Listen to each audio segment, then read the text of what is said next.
2018 সালে এরজি বিজেপি সরকার প্রতিষ্ঠিত হওয়ার পর হতেই বিজেপি দলের কর্মীদের মধ্যে শুরু হয়েছে কালনেমির লঙ্কা ভাগ।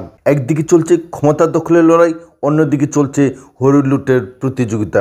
এই হরির লুটের প্রতিযোগিতার অন্যতম নিদর্শন হলো উত্তর ব্রজপুর হায়ার সেকেন্ডারি স্কুলে আয়া নিয়োগকে কেন্দ্র করে বিজেপি দলের দুই গোষ্ঠীর মধ্যে যে খণ্ডযুদ্ধ, লড়াই এবং রক্তক্ষয়ী সংঘর্ষ ঘটনা ঘটে চলছে, তাকে কেন্দ্র করে ইতিমধ্যেই সমগ্র চরিলাম এলাকায় আতঙ্কের পরিবেশ বিরাজ করছে। এখানে উল্লেখ করা প্রয়োজন যে সমগ্র রাজ্যেই মণ্ডল সভাপতি বদল করার পর একে অপরের বিরুদ্ধে শুরু হয়েছে কাদা ছোড়াছড়ি, ল্যাং মারামারি। প্রয়োজনে একে অপরের বিরুদ্ধে ঝাঁপিয়ে পড়তেও দ্বিধা করছে না। অর্থাৎ দল এবং দলীয় শৃঙ্খলা এই সমস্ত বিষয়কে পাত্তা না দিয়েই যেভাবে বিজেপি দলের কর্মীরা নিজেদের সংকীর্ণ স্বার্থেই রক্তক্ষয়ী সংঘর্ষে লিপ্ত হচ্ছে, তাতে যে বিজেপি দলের প্রতি জনগণের আস্থা ও বিশ্বাস কতখানি তলানিতে এসে ঠেকেছে তা উত্তর ব্রজপুরের এই ঘটনা থেকে প্রমাণিত হচ্ছে। ব্রজপুর স্কুলে ইন্টারভিউর নামে যে ধরনের কেলেঙ্কারি ঘটনা ঘটেছে, তাতে বিজেপি দলের প্রাক্তন মণ্ডল সভাপতি উভয় গোষ্ঠী একে অপরের বিরুদ্ধে দোষারোপ করছে।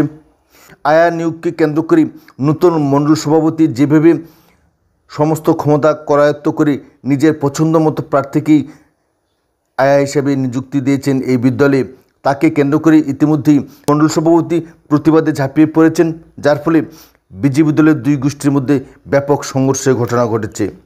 এলাকার মধ্যে এই ঘটনাকে কেন্দ্র করে ইতিমধ্যেই প্রশাসনিক স্তরেও ভূমিকম্প সৃষ্টি হয়েছে। তবে সবচেয়ে তাৎপর্যপূর্ণ ঘটনা হলো এই জনগণের দাবি দেওয়া পূরণ না করে শুধুমাত্র সংকীর্ণ স্বার্থে নিজেদের আখের গুছানো ধান্দাতেই বিজেপি দলের কর্মকর্তারা যে যুক্ত রয়েছে, এই ঘটনা থেকে এটাই প্রমাণিত হচ্ছে।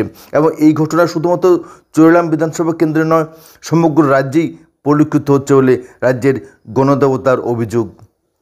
প্রকৃত প্রার্থীকে বঞ্চিত করে অযোগ্য প্রার্থীকে চরিলাম বিধানসভা উত্তর ব্রজপুর স্কুলে আয়া হিসেবে নিয়োগ করা হয়। এই ঘটনার ফলে এলাকার সাধারণ মানুষের মধ্যে, এলাকার গণদেবতার মধ্যে বিজেপি বিরোধী প্রতিক্রিয়া ক্রমশই তেজি আকার নিচ্ছে। ধারণা করা হচ্ছে যে 2028 বিধানসভা নির্বাচনে এই কেন্দ্রে বিজেপি দলের প্রার্থী যিনি হন না কেন, ওনার জামানত বাজেয়াপ্ত হতে পারে, তেমন আশঙ্কাও করছেন কেউ কেউ।